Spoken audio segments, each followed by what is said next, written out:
Hey, my name's Joel, and in this video, we're gonna be taking a close look at the DK300 Pro e-bike from Meelod. This is a dual battery, full suspension e-bike with a lot of power, and you don't wanna miss a thing. This is gonna be a really fun video. We're gonna talk about the features, we're gonna do a ride test, speed test, and at the end, I'm gonna tell you what I really think about this bike. So make sure you stick around. All right, let's do a bit of a ride test here. We're gonna hold our power button and get things started. I'm gonna start in a pretty high pedal assist mode just so we can see how fast this thing is off the line. And I've already got an idea. I've done about 25 miles of riding on it so far. So we're gonna crank it all the way up to 5. Got our kickstand out. And we're gonna get going here, so let's go. I'm in gear 6 and oh wow, the jump is incredible in power assist mode 5. I already can't keep up with it. Woohoo! And there's one thing that I noticed right away on this bike is that when you stop pedaling in pedal assist mode 5, it keeps going. That's a little strange, but it just wants to keep going. Now I'm in gear 7, backing it down to about 4. We're cruising at like 13 miles an hour really easy. And you can kind of see my knees are getting higher. That's what I was talking about. You can't adjust the seat, so you're going to have high knees. And it just, wow, it cruises. I can't keep up with it.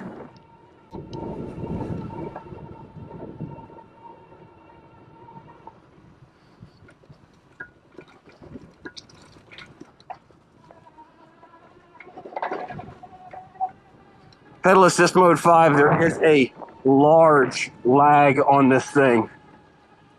So it takes off really hard and it keeps going when you stop pedaling. Still powering there, it just stopped. So we got power and then we're not pedaling. It's still going and then stops. So it's about a 2-second lag on there you can feel. Now I'm gonna throttle down, or should I say gear down, and go down to like pedal assist 2 and see if we get the same style of acceleration. Boy, it's still a lot of power in pedal assist 2. I'm in gear 6 and I cannot keep up with it. The brakes are good, they'll hold you going down hills, but yeah, we can easily cruise. This is pedal assist 2. I'm at 20 miles an hour, I can't keep up with it. But it's a pretty smooth ride. It is what I would call wavy. There's a little bit of a bounce and a wave to it, so you don't get jolted to death, but the spring on the back is so big that you do wave around a little bit. It's kind of a nice motion. Gets you used to it.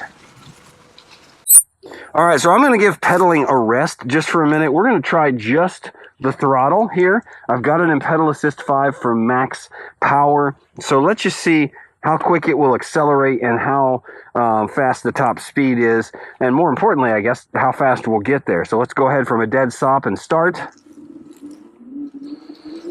That's a little sluggish to start. Just a little sluggish. I thought I would have more power off the line.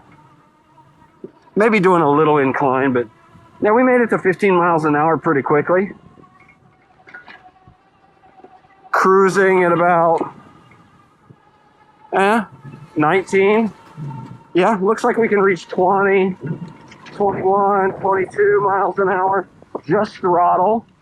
I don't think it has the torque that you would expect from a bike this powerful just on throttle mode. But I'm doing probably the most difficult situation here, where it's off-road, uphill, through trees, thick grass. If you're on pavement, obviously it's gonna go a little easier, but it does run smooth if you wanna roll it without pedaling at all. Just off the line, not super powerful. Let's just do a little hill here. Yeah, not too bad. I haven't pedaled yet in this ride. See, we're slowing down a little bit. We can still cruise at about 9, 10 miles an hour. And it can get going 20, 22 miles an hour, just throttle. I will say my rear end is starting to hurt because I'm hanging off the back of the seat. I just naturally want to go further back and I can't. But we're still only throttle here, rolling around. There's certainly nothing it hasn't been able to do yet, just like running through these trees. Let's tackle a hill. We've got a hill over here that's quite substantial. Here we go. Have a little bit of a running start. Yeah, just a little bit of pedal help. No, we didn't quite make it up throttle only. And we always do a brake test on this hill. Can I stop? Yeah, pretty much. Yeah, it just doesn't have a lot of torque, throttle only for hills and things like that, but it does have a nice cruising speed once it gets up to speed. I think that's where the power shows. It's just not a lot of front end torque to start you out. So, I mean, overall, it's a really solid ride. Are there some things I'd change about it? Absolutely. But the suspension seems to hold up to a lot of off-road riding, which I just don't think most people are going to do on this bike. You can jump on and off curbs and sidewalks, no problem. The acceleration is a little jumpy in pedal assist. If you go pedal assist 5, like right there, and it takes a few seconds for it to stop. But other than that, I think it's a really solid bike. Would love some more top end power for acceleration with throttle off the start. Compared to bikes in this wattage range, I would expect it to be a little more powerful in that category, but really not bad at all. Really solid ride, comfortable stance in the handles. I've enjoyed it. Okay, let's do a little walk around tour of the DK300 Pro. First off, you'll notice these large tires you have in the front and the rear. These are 20 by 4s on the front and back. And you do have full metal fenders, front and rear. I love that because plastic fenders can break if you ever lay the bike down or fall. These might bend, but you can certainly bend them back into place. You'll notice disc brakes on the front and rear as well. So we've got nice hydraulic, I believe, disc brakes, and you have your hub motor on the rear. Now, this is just on the DK300 Pro. I believe in the Max, they have motors on the front and rear, so it's a different model, but this has plenty of power with just one motor on the back. It is a cylindrical hub motor there on the back wheel. And you'll just kind of notice this empty area above the back wheel, very stylistic look where the seat is kind of jammed forward. And that gives you this, I guess, a cantilever style suspension where this whole rear axle is just kind of hanging out and it's balancing on this spring. Makes it a little bouncy, but it certainly makes for a smooth ride. And it seems like a well-engineered, well thought out frame. So there you got the center part of the frame, lower battery, upper battery, and there we have our on-off button on the bottom battery. That is around here. And you've got a charging port right there, as well as a charging port right here on this side. I'm gonna keep your weather cover on there when you are riding. You don't get anything in there. Then we've got this unique seat, and I do prefer this style of seat when I'm just riding around. There's no adjustability up or down, you'll see. And I believe most of the electronics are housed right here in this box. Then mounted on the back, you have a tail light, left, right, and of course with the turn signals, you also have this up front. Nice.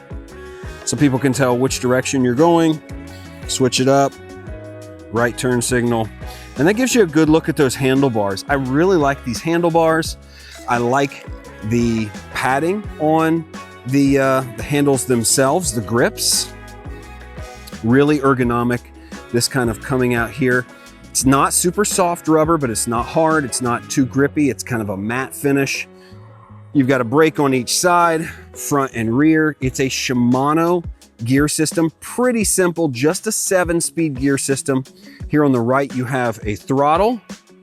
This is your thumb throttle, and you can adjust these. If that's a little low, you can bring it up a little bit more. So it comes with the default password of 4 zeros, Then once you're in, you can do pedal assist 1 through 5. Those are your levels. You're going to get your speed in miles per hour or kilometers per hour. You can choose that. You've got an odometer. See, we've done about 23.5 miles of testing. You got your tripometer and your elapsed time in your ride. You can also connect this to your Bluetooth app. If you hold the plus and minus button, go to settings 1.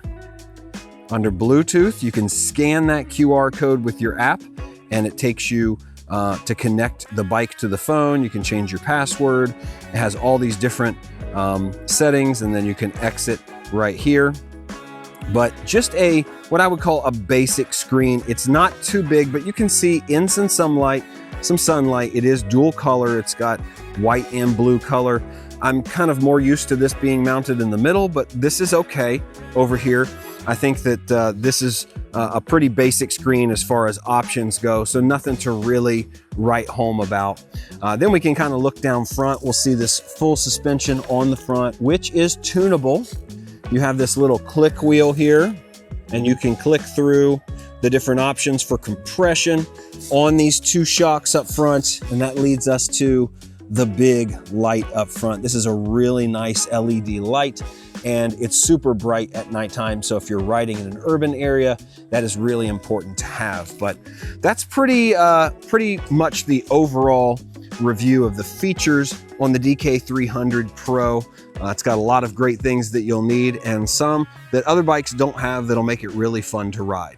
All right, so let's start with the high points, things I really like about this bike. The first thing I'll say is that the stance is lovely. There are way too many bikes, especially bikes that have this look, that have you leaning really far forward. This bike, for a guy my height, 6 foot tall, I can still set up tall, and these handlebars are high enough that they just give me kind of a comfortable riding stance. So I do like the stance on the bike. I also like the light style. I love those turn signals front and rear. I've not done a bike or tested a bike that had the same cool turn signals in the rear and on the front that this bike has, not to mention a really robust front light. You can control that locally here on the bike, or you can control it through the app. If you are into navigation, it's got the technology, navigation on the app, all that stuff. It's got the high points. As always, I'm gonna say metal fenders are a plus. I hate plastic fenders. Those things will break and shatter if you do happen to turn this bike over or fall. I think these metal fenders, you can bend them back into place and they really do work. And as far as suspension goes, even though it's a little bit bouncy for my tastes, full suspension is nice to have. This rear spring especially seems to bounce a lot when you're going over bumps, but let me tell you, a bounce is better than a big thump. So I like that. Tunable front suspension. We messed around with that very little, but it seemed to operate the way it should, and I like the full suspension. Now for things that I think could be improved on this bike. The first is the seating. This is a comfortable seat, but it does feel a little small for this style when you're on it. I feel like the seat should come back to at least here, like it's missing a good foot off the back of the seat, because as a guy who's 6 foot tall, maybe a little taller than average, I find myself with my knees way up here. If I'm trying to pedal this bike, if I'm being honest, it's not that fun. If I'm just casually pedaling, no problem. If I have to put some real exertion into it, it's harder to pedal, and it's not comfortable because the seat is so far forward and my knees are so high, they're up over this battery. So I think the stance on the bike is nice, but just the positioning of this seat makes it hard for me to get comfortable when I'm pedaling. Now that said, when I ride this bike, I try not to pedal because of the way it's set up, the power it has. I prefer just to use the throttle and cruise around. When I'm doing that, it's actually much more comfortable. I still wish the seat was a little further back and I had something back here to scoot back on and set on, but it's not quite as bad. So if you are shorter than me, maybe let's say 5'8", 5'9", this could be perfect. If you're a smaller rider, maybe even a teenager under 5'6", this would be a great bike. I just think when you get over 6 feet tall, your knees are gonna be standing high. There's no seat to adjust. It's a stylistic choice on this bike, but I do think that that could be improved with a little bit longer of a seat. So if you're looking for a really rad aesthetic, this is the bike for you. It's got plenty of power. It's got lots of fun features, really comfortable ride as far as suspension goes. Check out the Meelod DK300 Pro. I think it would be worth your while. I will leave a link in the description below for you. As always, my name is Joel, and I will see you in the next review.